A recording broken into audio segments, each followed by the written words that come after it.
Maraming nangyari mga kaibigan sa nakalipas na ilang araw.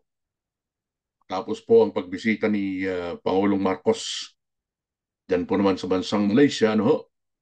Pagbalik niya marami hong mga issues ang narinig natin na dapat po nating talakayin at bigyan ng pansin mga kaibigan dahil karamihan sa kanyang mga sinabi ay hindi kapanipaniwala. Isa-isain ho natin mga kaibigan. Sinabi niya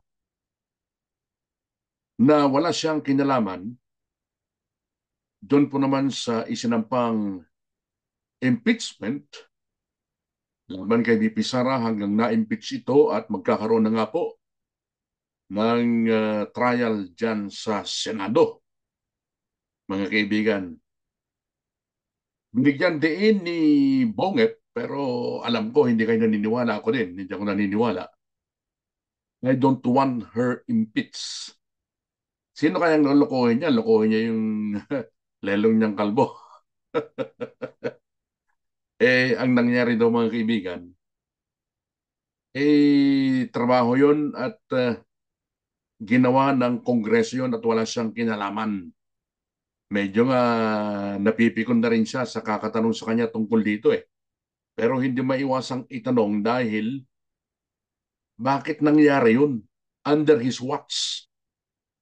Kayang-kaya naman dapat yung kontrolin yung mga tauhan yan sa kamara eh. Bakit nangyari yun? Huh? Sa kabila po ng kanyang reluctance o yung kanyang pagtanggi na may kinalaman siya rito, ang proseso ng impeachment ay tuloy-tuloy pa rin mga kaibigan dyan sa Senado. Iginiit nito na yung daw mga impeachment complaints ay hindi inihain ng kanyang mga kaalyado o yung mga miyembro ng kanyang administrasyon. Ito pa ang hindi malinaw dyan. Ang tanong ko dyan, hindi ba kaya ginamit lang ng liderato ng Kamara yung kunya-kunyari mga oposisyon dyan sa Kamara? No? Ginamit yung oposisyon o itong mga grupong ito na sila maghain ng impeachment complaint para mapagtakpan na sila talaga, yung mga tauhan niya talaga ang nasa likod nito. Hindi maialis na isipin niya ng taong bayan, mga kaibigan. Ano ho? Sinabi ng Pangulo na yun daw mga naghain nito ng impeachment complaint laban kay VP Sara. Walang iba kundi itong si Akbayan Representative Percy Sendanya. Mga kaibigan, ano? Hindi natin masasabing CPP-NPA ito pero ayon dun sa pakahulugan ng tunay na NPA, yung mga kaibigan, ito dati ring, dati ring miyembro ng CPP-NPA. Oh, ang isa sa mga naghain nito ay itong si dating Senador Laila de Lima, ang Makabayan Black, at ang dating bayan mo na representative na si Teddy Casino. So, ibig sabihin, no, iniiwas ni BBM yung kanyang mga kalyado dyan sa Kongreso na wala silang kinalaman doon sa impeachment complaint na inihain laban kay BP Sara. Pilit ho niyang itinatanggi at pinagtatakpan ang kanyang mga tauhan dyan sa Kamara. Pero katulad nga ho ng sinabi ko sa inyo kanina, pwede naman natin sabihin na ginamit at pinakiusapan lamang ng liderato ng Kamara itong mga taong ito. Total, nasa minority naman kayo. May ipinangako sa kanila para kayo ang mag-endorso para hindi lang makita na yung mga tauhan niya ang nasa likod ng movement na ito, mga kaibigan. Ho? Hindi ba? Hindi nyo ba naisip yung gano'n? Giniit nitong si Bonget na yung mga nag-file daw ng complaint, they acted independently. You can't say that I ordered them. Ang daling sabihin, Mr. President. Pero yung mga ikinikilos mo simula pa noon, talagang identified ka. Ang dali namang magsinungaling eh. Marami ka ng pinagsinungalingan, di ba? Ayan o. So napipikon na siya mga kaibigan nung laging itinatanong sa kanya. Ho, marami siyang napipikon siya dahil hindi niya ano naiirita siya doon sa may itinatanong, anong kinalaman mo dyan sa impeachment? Wala naman akong kinalaman dyan. So bakit daw hindi mawala-wala? Napakalinaw naman napakalinaw naman Mr. President, napakalinaw naman na pinabayaan mo yung mga tauhan mo dyan sa Kamara. Kaya nangyayari yung impeachment na yan. Ay nako, isa pa yan mga kaibigan. Nung banggitin niya ito parang hindi importante sa kanya itong mga nangyayaring ganito, kaguluhan na nangyayari sa ating bansa. Isa pa, isa pang issue na tila binabaliwanan nitong si Bonget mga kaibigan. Yun pong trust ratings, resulta ng trust ratings na inilabas kamakailan lamang. Survey na inilabas po ng Pulse Asia kung saan nakakahiyang 32% lamang ang trust ratings ni Marcos. Laban po naman sa dating Pangulong Rodrigo Duterte at sa anak nito na si Vice President Sara Duterte. 32% lagpak, napakababa mga kaibigan yung trust rating na nakuha ni BBM kumpara dun sa 50% trust rating na nakuha ni BP Sara.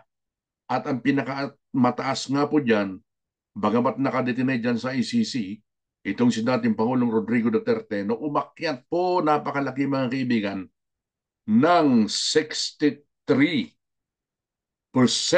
mga kaibigan. Pero pinagtawanan lamang ito niyan Pinagtawanan ito ni Marcos. Kumbaga parang minaliit lamang niya mga kaibigan yung survey na yan ng Pulse Asia. Sabi niya parang kulang na lang, sabihin niya ngingisi-ngisi pa siya Yung pangiti-ngiti na tila kulang na lang ganon niya yung kanyang daliri na i-turn down niya. Yung kanyang daliri na hindi ako naniniwala dyan. Sabi niya mga kaibigan hindi dapat basihan daw ang trust rating sa trabaho. Madaming ibang survey, sabi niya. Let's not base it on one, ang sabi ni Marcos. Pero ito yung unang-una kasing naglabas ng survey after ng eleksyon. So paano mo mapasusubalian yan? Yan din naman ang mga survey na lumalabas ng mga nung bago mag-eleksyon kung saan ay yung kanilang mga survey kung sino yung lalabas ng mga senador halos nagkatotoo naman. Ayon sa Pangulo,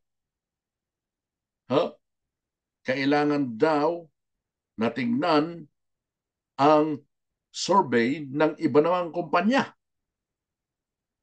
Ang sabi niya, imperfect daw yung mga information ng ibang mga surveys.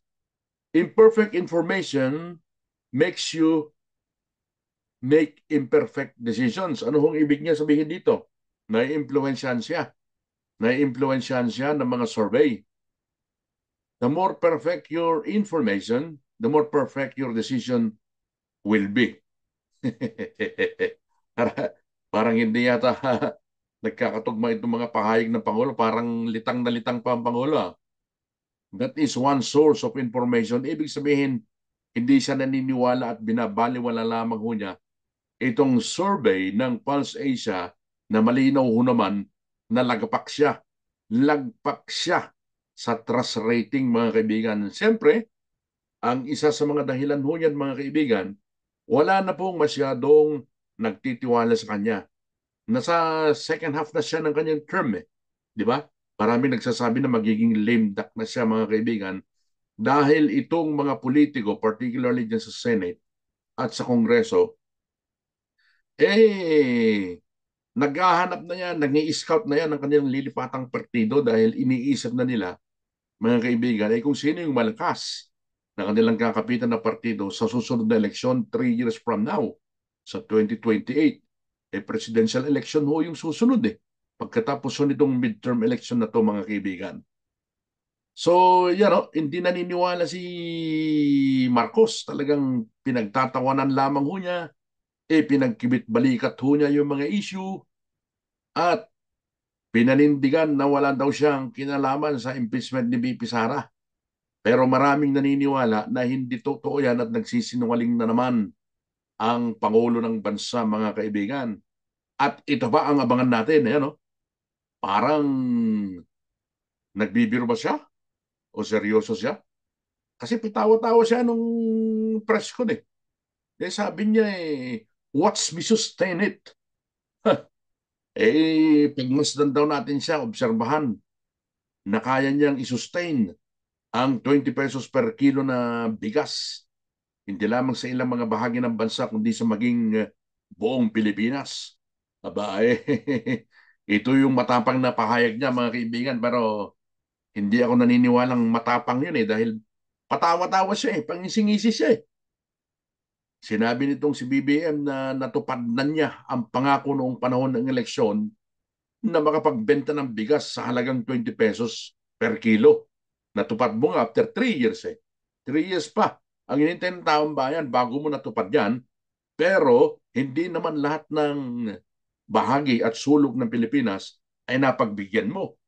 Aba, kala mo nagmamagaling pa siya o sabi niya, watch me sustain it at we'll talk in May of 2028. Aba, kumbaga parang ito yung gagamitin niyang sangkalan para magiging matatag ang tayo niya pagdating ng 2028. Hindi naman na siya pwedeng tumakbo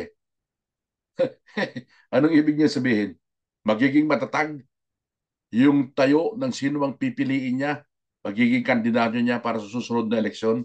Aba, tingnan natin. Tignan talaga natin kung masustain niya ito, mga kaibigan, dahil ang sabi nga ho, napakalaki. Napakalaki ng budget deficit at nalulugi na. Halos paubos na ang pondo. Paubos na ang pondo ng gobyerno. Ano pa lang ngayon? Mayo pa lang. First quarter, mga kaibigan, ng 2025. Halos paubos na ang pondo ng pamahalaan. So ano pang isusustain ng Marcos government dyan sa sinasabi niyang 20 pesos per kilo na bigas? Talagang abangan natin. Kaabang-abang talaga ito. Kung hindi matutupad dyan, another pagsisinungaling dyan sa panig ni Marcos Jr., mga kaibigan. No? Ha? Matatandaan na unang ipinatupad ng Department of Agriculture ang pagbebenta po ng 20 pesos kada kilo ng bigas. Diyan po naman sa Visayas at susundan sa Mindanao sa darating daw po na Hulyo. Abangan natin, mga kaibigan. Yan lamang po sa mga hindi pa po nakakapag-subscribe sa atin po namang palatuntunang kape at balita sa Radyo Pilipino UK. Baka naman pwede makapagbigay kayo ng isang subscription lamang at maligayang maligaya na tayo dyan para mas marami pang video ang ating gagawin sa susunod na mga araw. Maraming salamat po. Ingat po kayo saan man kayo naroroon. Bye!